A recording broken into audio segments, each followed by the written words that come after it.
Түркістан облысында Мақтаарал ауданында 2 мамыр күні орын алған техногендік апаттан бірнеше ауылдар зардап шеккен болатын. Сол кезде, сол сәтте мына Түркістан облысының барлық аудандарынан түрлі қоғамдық белсенді жастар, ерікті жастар, түрлі қайырымдылық қоғамдық ұйымдардың мүшелері, солардың бәрі бірлесе келе осы Мақтаарал ауданына келіп, біргеміз Мақтаарал штабын құруға атсалысты. Бүгінгі таңда штабтың жұмысы өте қарқынды жүруде.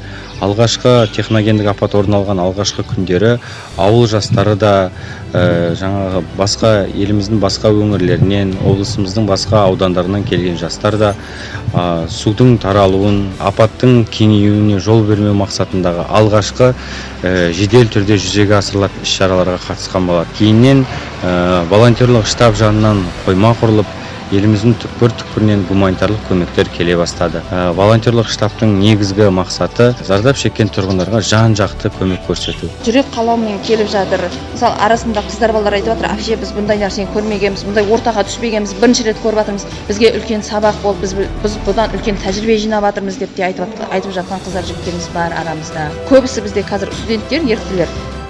Бәрі де ат салысып, осындай елім жерім дейтін жандар осы жерге жиналды. Жалпы осы штабтың құрылған дән ризамыз.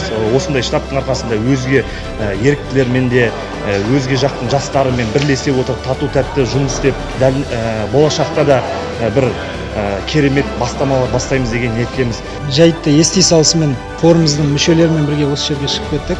Өзімізде жаңағы елдің жинап берген аманаты бар. Осы Мақтаарал еліне жұмсалсын деген. Соны алып келіп, осы жерде соның үйлестірілуіне атсалысып, халықтың беріп жіберген аманатын толық осы жердің тұрғындарына жету мақсатында, соны қадағалау мақсатында, соның басында болу, одан бөлек осы жергілікті халыққа қандай да бір басқа да көмек қажет болған болса, соны көрсетуге келген жайымыз бар. Мақтаарал ауданындағы төтенше жағдай кезінде зардап шеккен отбасылардың арасында менің де отбасының ішінде болды. Әжелер бағана әке-шешем, туысқандарымыздың үйінде. Бұл қиындыққа қарамастан, ара басымызды ойламай, бүкіл осы эвакуацияланған ауыл тұрғындары үшін тынбай еңбек етудеміз. Еріктілер штабында, еріктілерге қосылып, келеңсіз жағдай орын алғалы бізде 5 белсендіміз осында белсенді жұмыс жасады. Араға бір апта салмай біз өзімізде келдік, 10 адам болып. Осында қызмет жасаудамыз. Келген үлкен складқа келген заттардың барлығын түсірісіп, жинастыруға көмектесуге, және де осында азық-түлік қажет ететін отбасыларға азық-түлік таратуға осында біздің белсенділер көмектесуде. Көпшілігі мектептегі штабтарға мүмкіншіліктері жоқ, босанып жатқан келіншектер бар, кішкентай 2 айлық, 3 айлық баласы бар келіншектер бар. Олар көпшілік ортада ыңғайсыз сезінеді өз-өздерін. Сол себептен пәтерге шығып кеткен туыстарының үйінде тұрып жатқанға өте көмекке мұқтаж болды. Орталық складтағы, қоймадағы заттарды мектептердегі штабқа таратсақ, біз осы жердегі қоймадағы заттарды сол әрбір үйге апарып беріп жатырмыз.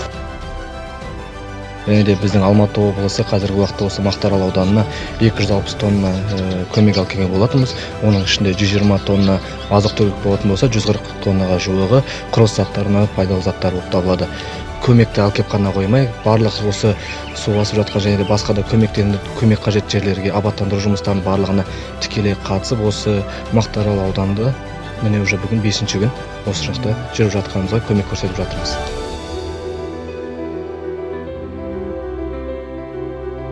Алла тағала қасиетті Құранда айтады ғой, әрбір ауырлықтан кейін жеңілдік бар, әрбір қиыншылықтан кейін оңайлық бар дейді.